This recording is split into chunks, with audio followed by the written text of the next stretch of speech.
Coup d'État en Guinée-Bissau ce 26 novembre. Je vous explique le film. L'atmosphère à Bissau était électrique. Embalo Sissoko, confiant dans sa victoire, tenait des réunions au palais présidentiel pour consolider ses soutiens.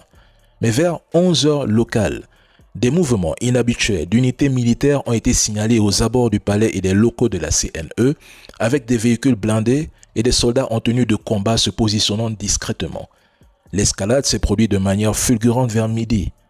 Une faction de l'armée de terre menée par le chef d'état-major de l'armée de terre a lancé une opération éclair au palais présidentiel de Bissau, siège du pouvoir exécutif.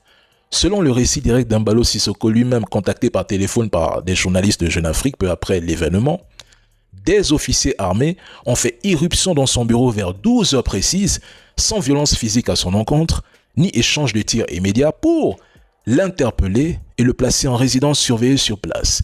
Simultanément, la même unité a procédé à l'arrestation de figures loyales au régime.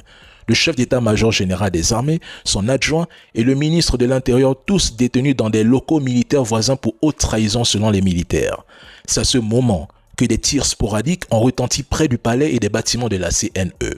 En moins d'une heure, les militaires ont bouclé les accès stratégiques de Bissau.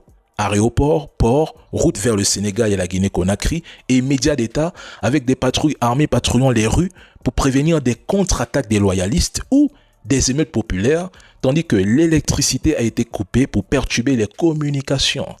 Embalo Sissoko, dans tout ce désordre, a pu alerter la presse, et pas n'importe laquelle, Jeune Afrique, avant une coupure totale des lignes qualifiant l'opération de putsch dirigée par des traîtres de l'armée et appelant à la mobilisation internationale.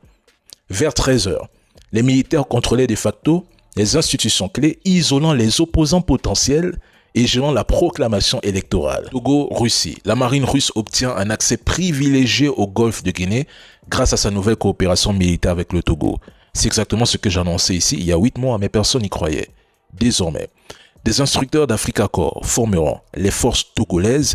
Le partage de renseignements est acté et des exercices militaires conjoints sont en préparation. Et ce partenariat ne se limite pas aux militaires.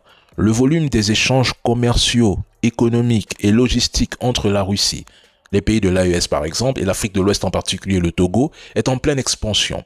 Pour la Russie, c'est un coup stratégique majeur. Elle obtient un nouveau point d'ancrage dans le golfe de Guinée, un espace où ses navires de guerre et avions militaires pourront désormais faire escale et se positionner au cœur des grandes routes maritimes reliant l'Afrique, l'Europe, les Amériques, un espace jusque-là largement dominé par l'Occident. Le Togo réalise ainsi ce que Paris redoutait déjà lors de sa coopération avec la Guinée de Doumbouya, c'est-à-dire offrir une ouverture maritime à l'AES et à la Russie. Et pour les dirigeants français, la pilule passe encore plus mal quand on se rappelle que le président Macron avait reçu le président Faure à l'Élysée pour tenter peut-être de le dissuader d'un tel rapprochement lui proposant une coopération. Aujourd'hui, un corridor logistique Libye, Sahel, Togo, Golfe de Guinée se dessine, permettant de ravitailler Africa Corps ou les pays enclavés sans passer par la Méditerranée, ni par l'Algérie que je juge trop proche de l'Occident et trop surveillée par l'OTAN. C'est une recomposition géostratégique que la France n'avait pas anticipée. Dites à la France qui désire affronter la Russie de ne surtout pas s'égarer et d'arrêter d'y penser. L'ancrage militaire russe en Afrique, notamment au Togo, à Sao Tomé et Principe et un peu partout, risque bien de devenir un facteur décisif capable d'affaiblir la posture française sur plusieurs fronts.